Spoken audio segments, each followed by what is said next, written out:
नांदेड जिल्ह्यातलं श्री क्षेत्र माहूर म्हणजेच आई रेणुका आणि दत्तात्रेयाच्या पदस्पर्शानं पावन झालेलं हे एक गाव गेल्या 5 वर्षापासून दरवर्षी चैत्र नवरात्रामध्ये येथे मोठी यात्रा भरते। चैत्र नवरात्रोत्सवाची सुरुवात गुढीपाडव्यापासून सुरू झाली आणि आज बघता बघता 7व्या दिवशी सुद्धा गेल्या 5 दिवसापासून इथे भाविक पाहिजे त्या प्रमाणात दिसत नव्हते। मात्र श्री क्षेत्र पोहरादेवी येथे बंजारा समाजाची मोठी यात्रा भरते आणि जाताना आणि येताना ही मंडळी रेणुका देवीचे दर्शन घेऊनच पुढे मार्गक्रमण करीत असतात। यासाठी रामनवमीच्या 3 दिवस आधीपासून आणि रामनवमीच्या 3 दिवस नंतरपर्यंत संपूर्ण रस्ता हा 4 चाकी गाड्यांनी व्यापलेला असतो। त्या अनुषंगाने श्री रेणुका देवी संस्थान येथे रामनवमीच्या 1 दिवस पूर्वी म्हणजे दिनांक 12 तारखेला सुद्धा भाविकांची फारच मांदियाळी दिसून आली।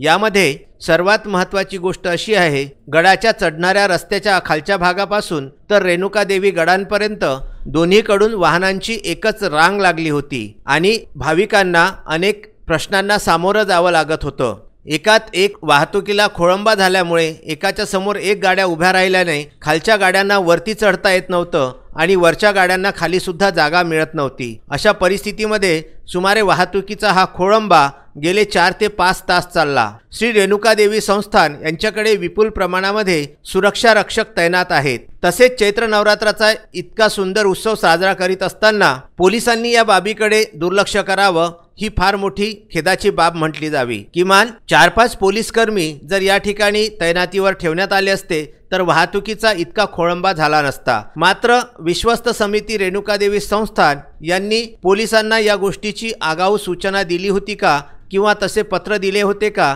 आणि बंदोबस्त मागविला होता का याबाबत सुद्धा कुणीही काहीही बोलायला तयार नाही। मात्र 5 ते 6 तास अडकलेल्या या वाहतुकीच्या खोळंब्यामुळे खालील भाविकांना वरती आणि वरील भाविकांना खालती उतरून येणे शक्य झाले नव्हते। सुमारे 45 अंश सेल्सिअसच्या तापमानामध्ये अनेक जण बिना पाण्याविना अन्नाविना गाडीमध्येच बसले होते। माहूरगड येथून VCN न्यूजसाठी संजय घोगरे आणि राजू दराडे यांचा हा वृत्तांत।